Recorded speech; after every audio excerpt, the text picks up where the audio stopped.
America Israel దాడులకు ప్రతిగా Iran భారీ స్థాయిలో ప్రతిదాడులు చేపట్టింది. ఇక పశ్చిమాసియాలోని అమెరికా సైనిక స్థావరాలపై ఇరాన్ దాడులు నిర్వహించింది.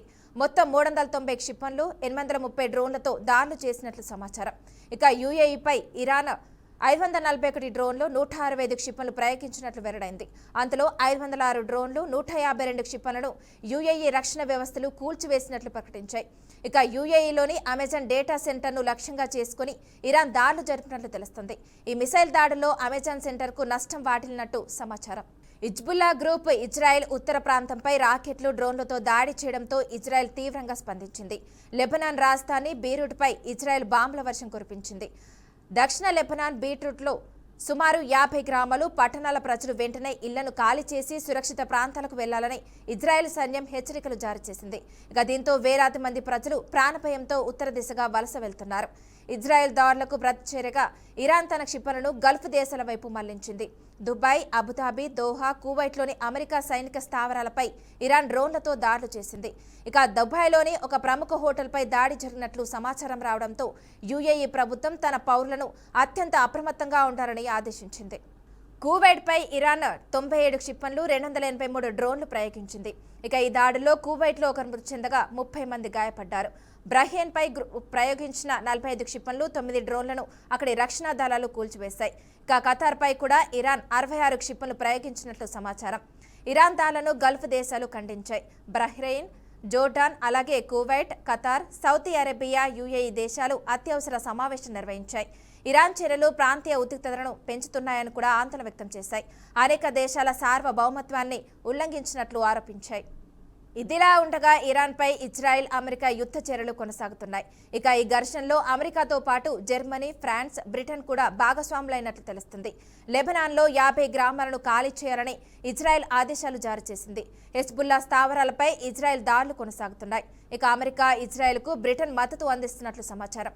పశ్చిమాసియాలో యుద్ధ పరిస్థితులు వేగంగా విస్తరిస్తూ ఉండటంతో అంతర్జాతీయ సమాజం ఆందోళన వ్యక్తం చేస్తుంది. ఇక ఇదే అంశానికి సంబంధించి మరింత సమాచారాన్ని మా మేనేజింగ్ ఎడిటర్ చిదంబరం అందిస్తారు. చిదంబరం, చెప్పండి.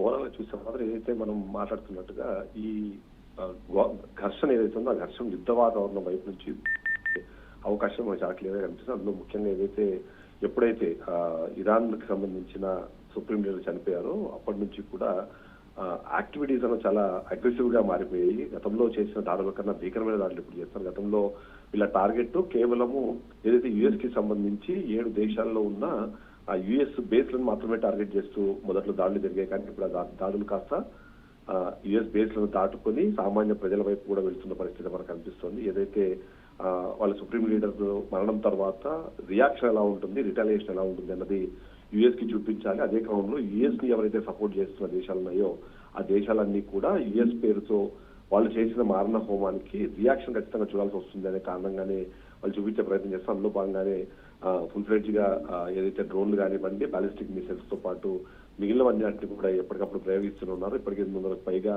స్ట్రైక్ అటాక్స్ కి ప్లాన్ చేసినట్టుగా మనకు సమాచారం ఉంటుంది. ఆ విధంగా వాళ్ళు ముందుకు వెళ్తుంటే మరోవైపు మాత్రము యుఎస్ కూడా ఏం వెనక తగ్గట్లేదు, ఇజ్రాయెల్ వెనక తగ్గట్లేదు. వాళ్ళు కూడా చాలా స్ట్రాంగ్ గానే చేసే ప్రయత్నం చేస్తున్నారు. అందులో భాగంగానే ఇప్పటికే చనిపోయారు సుప్రీం లీడర్. ఆ తర్వాత ఎవరైతే సుప్రీం లీడర్ చనిపోయిన తర్వాత వెంటనే ఏదైతే తాత్కాలికంగా అలీ రెజా అరాఫీ అనే వ్యక్తిని నియమించినట్టుగా మనకు సమాచారం అందుతుంది. అందులో భాగంగా వాళ్ళు ఏదైతే ముందుకు వెళ్తున్నారో యూజువల్లీ జరిగేది ఏంటి అంటే ఏదైతే ఒక సుప్రీం లీడర్ చనిపోయిన తర్వాత ఇరాన్ రాజ్యాంగం ప్రకారం తాత్కాలికంగా లీడర్షిప్ కౌన్సిల్ ఏర్పాటు చేస్తారు. ఆ ఏర్పాటు చేసినప్పుడు అందులో అయతుల్లా అలీ రెజా అరాఫీ ఎవరైతే ఉన్నారో ఆయన్ని జూరిస్ట్ మెంబర్ గా సెలెక్ట్ చేసుకొని ఆయన నెక్స్ట్ పాలన సాగిస్తారని చెప్పారు. ఈ కౌన్సిల్ అయితే ఉంది. కౌన్సిల్లో రెజా అరాఫీతో పాటు ఇరాన్ ప్రెసిడెంట్ మజద్ పెజిషియాన్, అలాగే చీఫ్ జస్టిస్ గోలాము ఉన్నారు అని చెప్తుంటారు. సో వీళ్ళు ముగ్గురు నిర్ణయాలు తీసుకున్నారు. ఇప్పుడు లేటెస్ట్ గా అందుతున్న సమాచారము లేదా అనర్ వెరిఫైడ్ న్యూస్ ప్రకారం చూస్తే మాత్రం ఎవరైతే అరాఫీ ఉన్నారో అరాఫీ ఇప్పటికే మరణించారు అనే మాటని వాళ్ళు చెప్తున్నారు. ఏదైతే ఆయనని టార్గెట్ గా చేసుకొని ఏదైతే చేసిన దానిలో ఆయన చనిపోయారని చెప్పి ఇజ్రాయెల్ మీడియా కానివ్వండి, అందులో ముఖ్యంగా మైక్రిన్ లాంటి వ్యక్తులు ఇప్పటికే చెప్తున్న నేపథ్యంలో ఇరాన్ స్టేట్ మీడియా ఇస్నా కానివ్వండి, ఇరాన్ స్టేట్ టీవీ కానివ్వండి ఇప్పటి వరకు ఎలాంటి అధికారిక స్పందన కూడా ఇవ్వలేదు. ఇప్పుడు దాకా కూడా ఇప్పుడు జరుగుతున్నవన్నీ కూడా ఫాగ్ ఆఫ్ వార్ అంటారు. ఇలాంటి యుద్ధ సమయంలో ఏర్పడే గందరగోళం వల్ల వచ్చిన రూమర్ లాగా ఉంది అని మొత్తం మీద కొంచెం చెప్తున్నారు. ఏదైనా సరే ఆయన చనిపోయి ఉండే అవకాశం ఉంది అని అయితే వాళ్ళు చెప్తున్నారు. ఖమేనీ చనిపోయిన తర్వాత అరఫ్ ఈ తాత్కాలిక లీడర్షిప్ లో ఉండడము, ఆయన కూడా ఇప్పుడు చనిపోయారని వస్తున్న నేపథ్యంలో నెక్స్ట్ ఏం జరిగే అవకాశం ఉంది అన్న ఒక డిస్కషన్ అయితే ప్రతి ఒక్కరికి జరుగుతుంది. అదే సందర్భంలో ఏదైతే ఇరాన్ తీసుకుంటున్న చర్యలు, ఇరాన్ ఇప్పుడు వ్యవహరిస్తున్న తీరు ఏదైతే ఉందో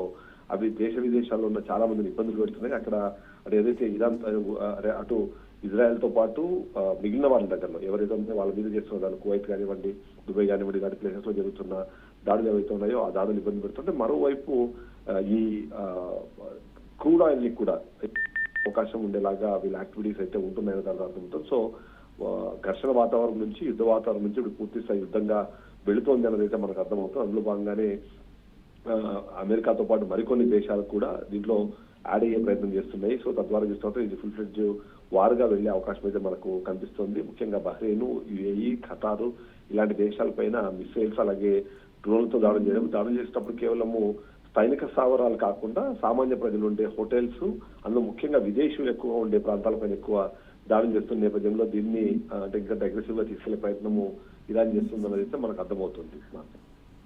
ఓకే, థ్యాంక్ యూ చిదంబర్.